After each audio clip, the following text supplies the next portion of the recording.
Alright, guys, let's go ahead and get started. For today, we're going to be discussing the Roman Republic. So last week we went over India, China, and Greece. And today we're going to discuss Rome. Our goal, our learning intention, is to examine the political and philosophical and cultural interactions in the classical Mediterranean societies. So that's Rome, from 700 BC to 400 CE. And as a success criteria, that means if you are successful in learning today, you will be able to explain politically, philosophically, and culturally what the classical Roman society was like. So here's our opening question. This is a map of Italy. This body here is the Italian peninsula where Rome originated. So there's a little reading for you to do here. There's a couple of, just like two very short paragraphs. It says, unlike in Greece, the Italian peninsula where Rome originated did not have any mountains to prevent the area from uniting. The Greek city-states were isolated, but in Rome, three geographic features promoted unity. First, Rome was located on a broad plain, a flat area of land. This broad plain supported a growing population because it was easy to farm. Second, ancient Rome was located on the Italian peninsula, which sticks out into the Mediterranean Sea. A peninsula is a piece of land surrounded by three sides of water.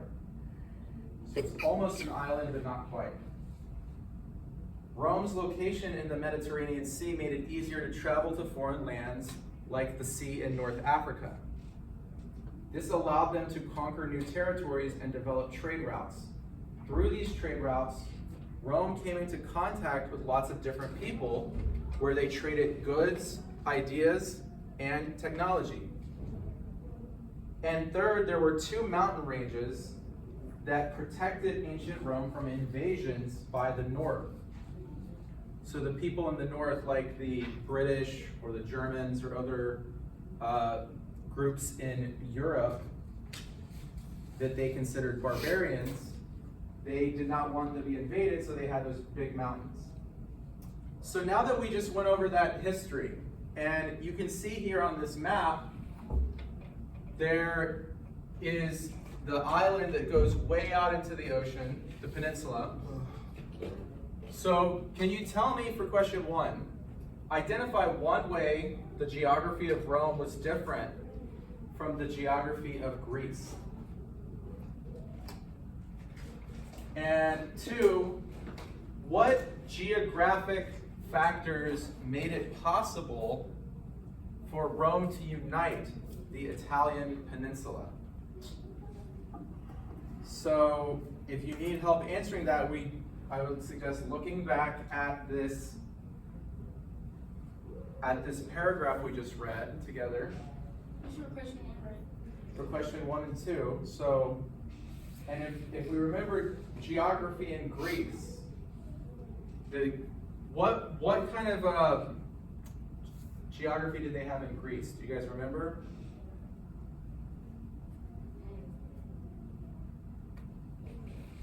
Were they all united?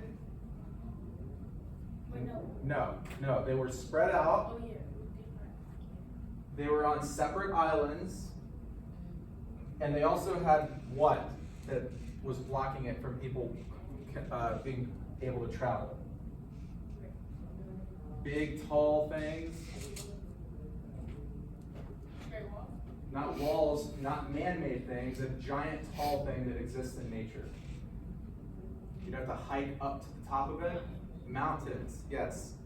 So Greek had small islands spread out and big mountains, so it was hard to get from one city to the other. So we talked last week about Athens and Sparta being two very different cultures in ancient Greece. So they were not really united together very well. But in Rome, in the Roman Republic, they were very close together and united. So I'm going to give you guys a minute to answer those two questions.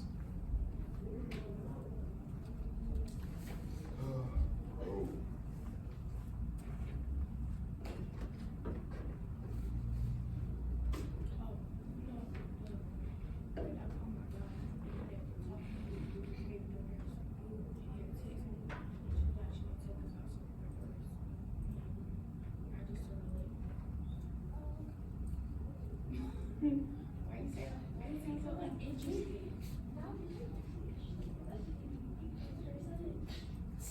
you saying so uninterested?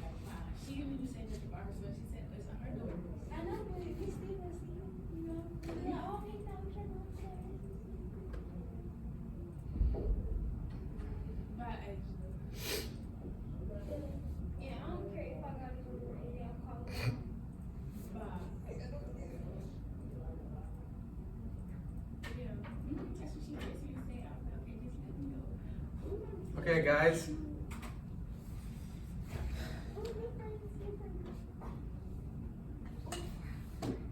But they older. No, we said it. You're not saying they're a little bit older. Like, they're like. One of them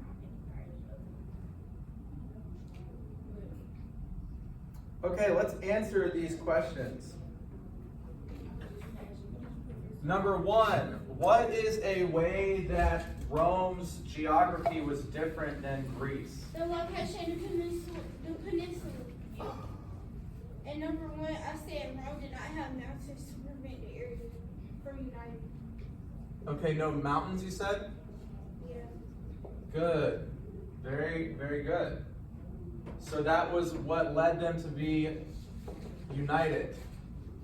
Oh, I couldn't unite them. Good. And what factors made it possible for Romans to unite? Well, these both are kind of similar. The fact that there was no mountains could also be for number two.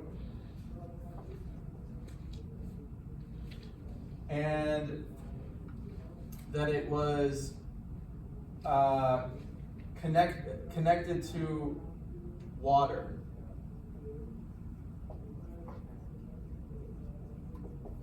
They also said, related to no mountains, they said it was very flat.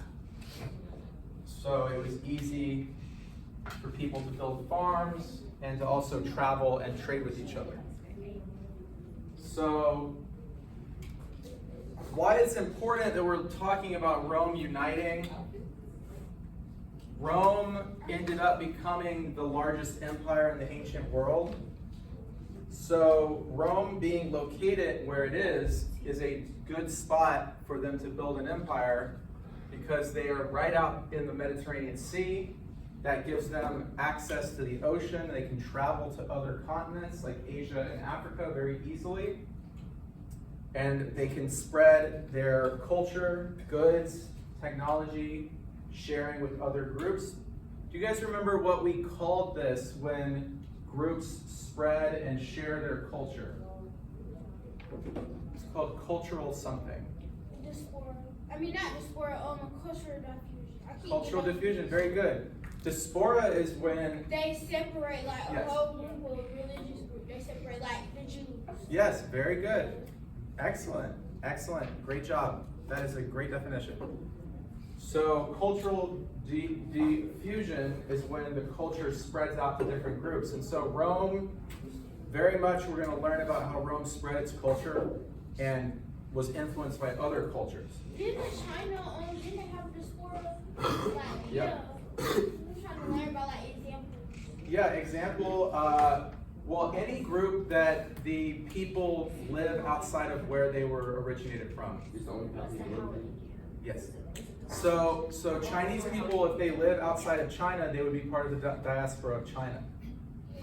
African people, if they lived outside of Africa, would be the African diaspora. Jews that live outside of the land of Israel are part of the diaspora. So any group that's spread out, scattered among the world outside of one territory. So let's look at, this is a map of ancient world. This is a map of Greece. So we can see that Greece has a large number of islands spread out in the ocean.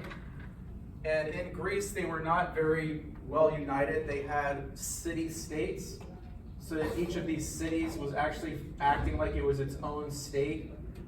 And they were not always peaceful to each other. A lot of times they would go to war with one another. We learned about how Sparta and Athens were at war for many decades.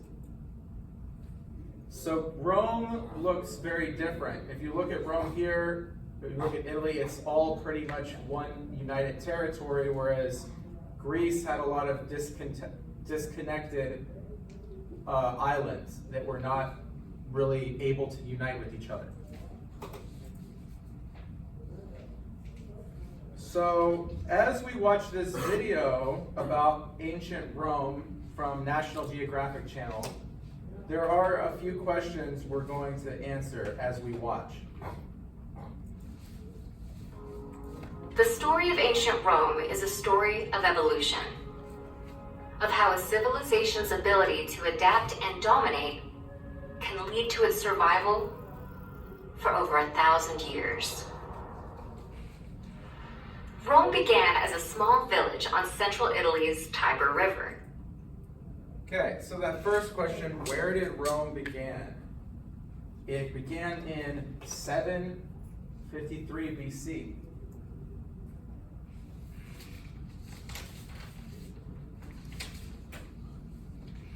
And it was in a small village. BCE or No, BC? BC. BCE, either one is fine. It refers to the same thing, essentially. So it began in 753 and it was in Italy. What was then just called the Italian Peninsula, this land that we looked at that's shaped like a boot that's sticking out into the Mediterranean Sea. Like a hook, yeah. So Rome began 753 BC in Italy. As a small village on central Italy's Tiber River. In the coming centuries, it grew into an empire that stretched from the North Atlantic all the way to the Persian Gulf.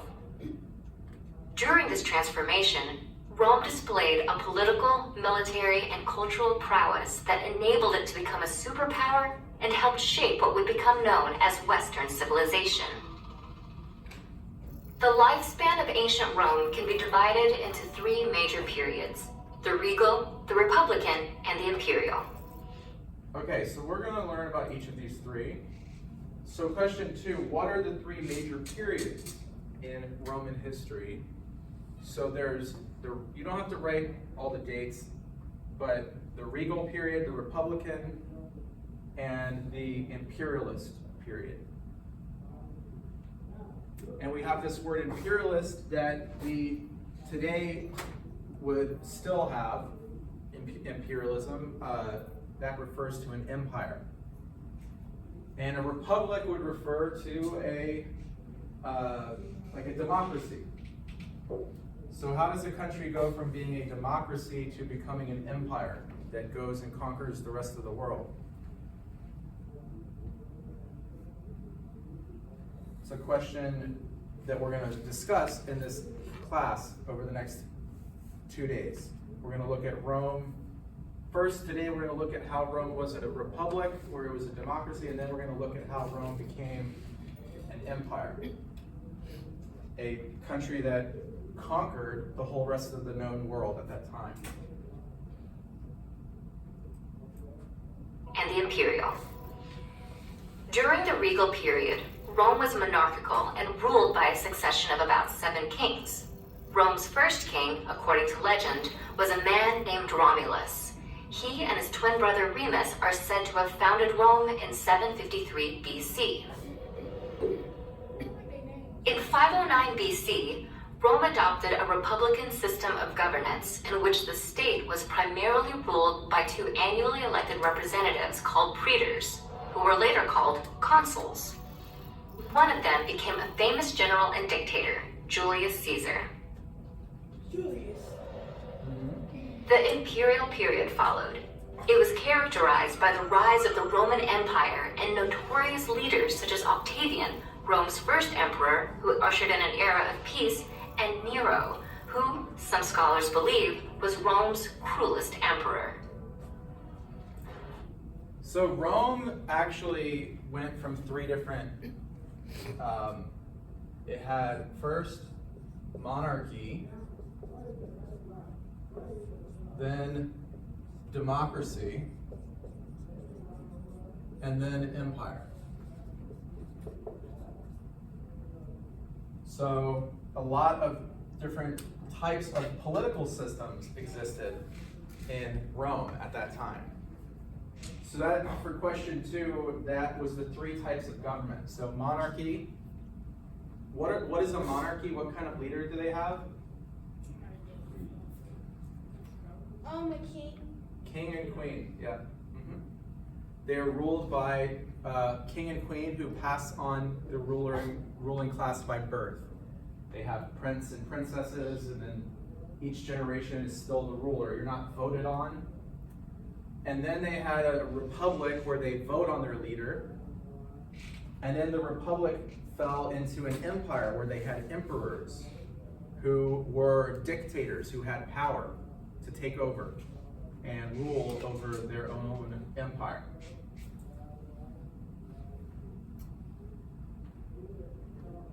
It was a remarkable history. This lasted for almost 1,000 years, but eventually Rome did fall. Rome is no longer the empire that it was. Italy is no longer a massive empire. But we're going to study how that happened. Emperor. Rome's focus and pride in its military was vital to the civilization's growth, and this ethos was evident as early as the regal period, when Rome was only a small village. Still, Rome slowly conquered and annexed neighboring peoples. This slow and steady expansion eventually led to the Romans' domination of the Italian peninsula and the entire Mediterranean Sea, where they conquered the Greeks, Egyptians, and Carthaginians. Military conquests would later help Rome conquer lands as far away as Britain and Iraq. This massive scale and growing populace necessitated advancements in Roman engineering. Aqueducts. Okay, so question 3, what allowed Rome to conquer so much land was that they put a high value on their military power. They were a very military-based society. So they put a high level of value on the military. Military might and power was a big part of Roman society and culture. And they used that to conquer all the way around the world. Egypt was once a mighty empire. They conquered Egypt. They conquered all of the Middle East. They conquered Britain. They conquered all sorts of countries. Now let's turn to the next page on question 4. This is about some of the technology they used, engineering. In order to build such a large empire, they had to have advanced technology for their time. This massive scale and growing populace necessitated advancements in Roman engineering. Aqueducts were constructed, which increased the public's access to water, helped improve public health, and paved the way for Rome's famed bathhouses. Okay, so some of the engineering things they created were aqueducts. Aqueducts are ways for them to transport water, like a water system, so that they could have running water. So they would take water from lakes and rivers, and it would flow through these tunnels, basically, into their cities. Like pipes, basically, yeah. That's right. So these would be like old-fashioned pipes. And they would build them all over for miles and miles. And paved the way for Rome's famed bathhouses. And they also had baths. So they were very much into cleaning. They even had public baths. They would call these bathhouses, and you would kind of go. They would share words. They would share a bath, yeah. That's dirty. No, okay. That's why they had so many diseases and stuff. 'Cause, like, They share clean, words. but like that's dirty. Like, okay, I get the concept. I like being clean, but that's dirty. Well, it's kind of like today. You know, some people go to a spa or something, and there's a big hot tub or That's something. why I'm Yeah, but it's chemicals in there to keep Yeah. it clean, like Yeah, but like the mud bath. They might have had chemicals then, maybe like salts and different things, probably. But It's not I inside don't that go to cereal. spas. Get funguses and Oh, I love going to by the spa. today's standards, it would probably not be that clean. What did they, this is just, would they have like, bathed in the river, and then maybe gone there as a more, not to shower off? I don't know. Yeah, Or like I think it was. like a spa. I think it was like a spa because it would like people would gather and it would be like a big community. Yeah. I mean, Place. they kind of like get it in the pool, I guess you could say. That's but what I'm thinking, more but like Yeah. swimming. the But, pool Yeah. has chlorine in it to keep it. but I think like It Mr. Rich said, they filters. probably had some sort of They- salts or Yeah, they something. probably- Or maybe they refill the water every day. Who knows? I Yeah, hope they so. I kinda- hope they just, I don't know. Well, does disease spread worse than water than just being around one another? I don't Anyway? know. Like, Yeah, that's a good question. if they're Maybe clean. you guys can look But up didn't they have a whole bunch how. of STDs back then? Yeah, they did. They did? Yeah. Ew. Maybe you But guys didn't they can. get them from a cow? No, I don't know about that. I don't know. Cows have that? What is, oh my god. Maybe no. you guys can look up how they cleaned their baths. When in are we ancient gonna Rome. learn about that? About what the About STDs? STDs? No, not about STDs. I'm talking about like the era when it was like prevalent, like when like the medieval times. Like, when are we gonna learn about that? Like, Oh, you mean like the plagues? yeah, Yeah. like that. When are we- Well, we're gonna learn about that later in this class. This is way before the medieval times. I know because that's in Feudalism, Yeah. right? Your vocabulary is incredible. Great. Yeah, like Feudal- I don't know. I feudal just been times, there in. you go. Yes, that's right. Well, this is like 1,000 years before all that stuff happened. So Yeah, this when is we first did in this class, he made us do like the thing where we had to sort out like the times yes, and like all that. yeah. And so it came like this is way before it. Look, this is That like kind of the stuff slave like time. mid. This is like the slave time, and then after the slave time again, it gets into hmm yeah. And He made before us that, sort it was like the New Ages. Yes, that's right. I know the order.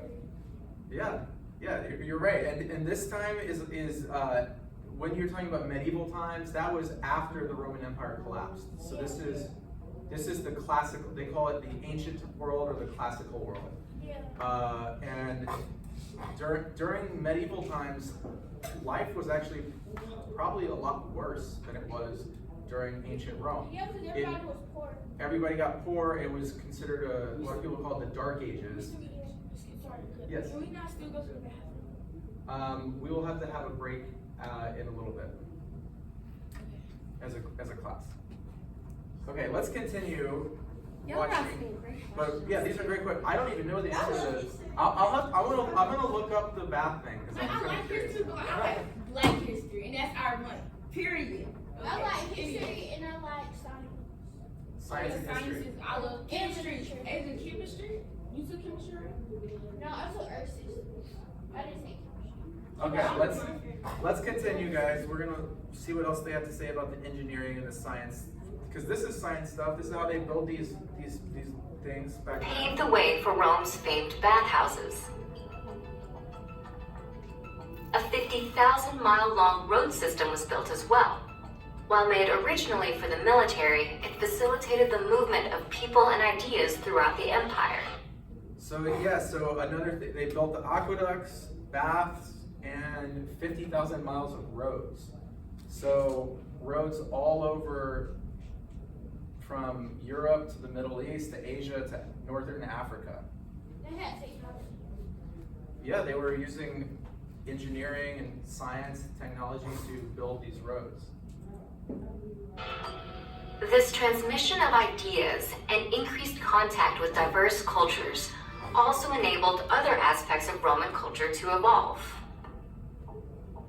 A key to Rome's success and longevity was the empire's inclusion of cultures from the lands they conquered. So for question 5, this is, what cultures did they take from those they conquered? From the nearby land of Latium, Rome acquired the Latin language, which became the empire's official language and the ancestor to Europe's Romance languages. Okay, so we'll write down some of these. So one of the things that they had culturally was language.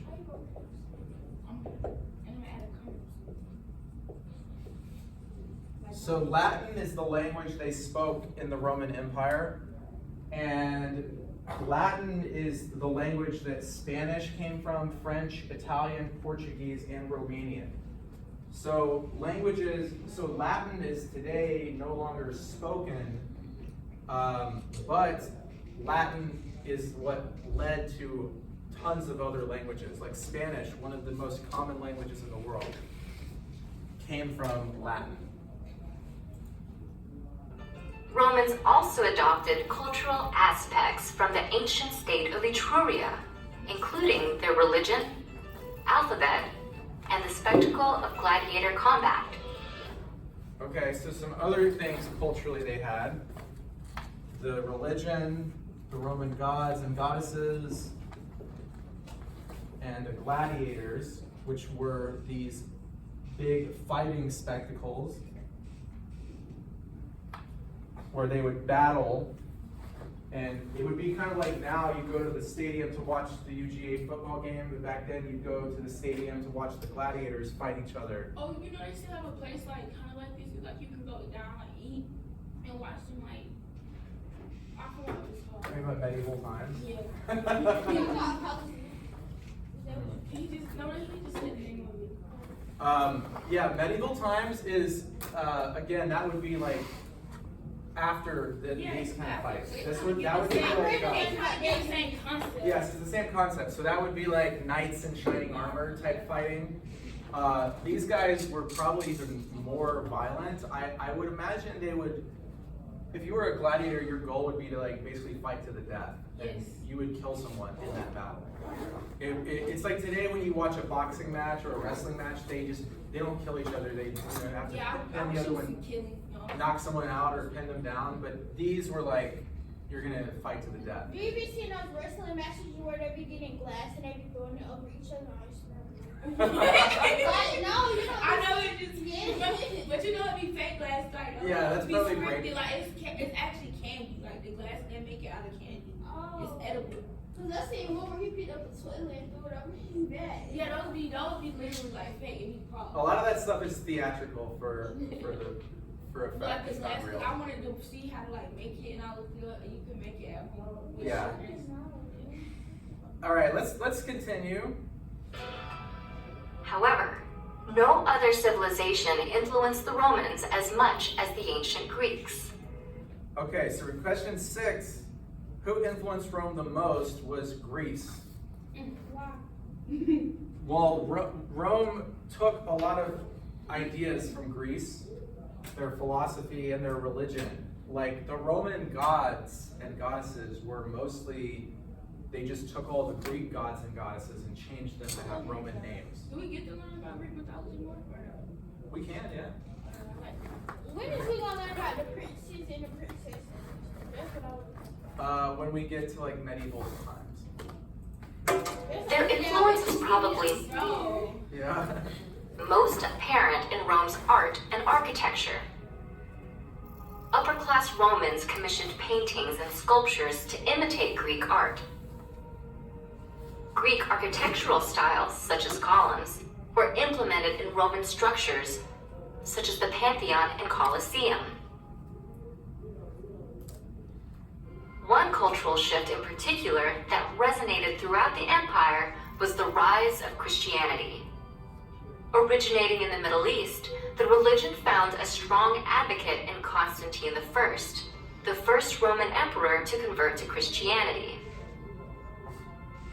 He enabled Rome's transition into a Christian state and encouraged the religion to spread across Europe.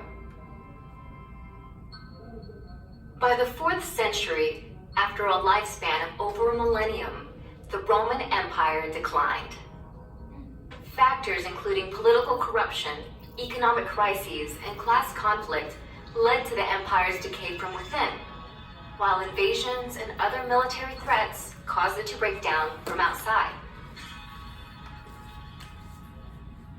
Rome's ability to incorporate diverse cultures, dominate rivals, and adapt political systems to the needs of its people are all lessons to be learned for time eternal.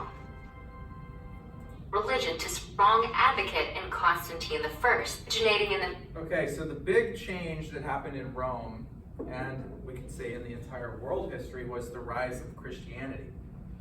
And Christianity started as part of a Judaic sect in Israel and spread through the entire Roman Empire eventually, because it was adopted by Emperor Constantine. In the Middle East, the religion found a strong... So originally the Romans tried to suppress Christianity and opposed it, but eventually, after centuries, one of Rome's emperors, Emperor Constantine, converted to Christianity, and he then spread Christianity to his Roman Empire. So how Christianity became such a major world religion has a lot to do with the fact that it was adopted by the Roman Empire. So before they had all of their gods and goddesses that they took from the Greeks, and eventually after centuries they rejected that and became Christian. So for number 7, the important thing to know is that Christianity became an official religion of the Roman Empire because Emperor Constantine adopted Christianity. He became, I guess you would say, converted to Christianity. And Christianity spread, and it became originally a religion of the poor and the oppressed and the slaves and the underclass of Rome, and then it was adopted by the emperor, and it became sort of an imperialist religion of the Roman Empire. And it therefore spread throughout the world. And we will learn, we're going to have a whole class about the Christianity and how it spread in Rome.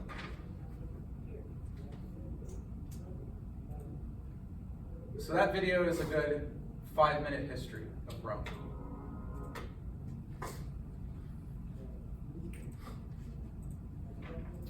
So what we're going to do now is, for our assignment, we're going to compare the law in Roman times to the ancient laws of the Ten Commandments and the Code of Hammurabi.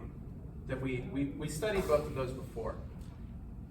So first, we're going to learn a little bit about the different groups in Rome. So there's a passage that I'd like you guys to read. It's 1 paragraph long here, and this is going to tell us about the different classes in Rome. And I want you to pay attention to these words here, the patricians and the plebeians. So these are social classes, economic groups in ancient Rome.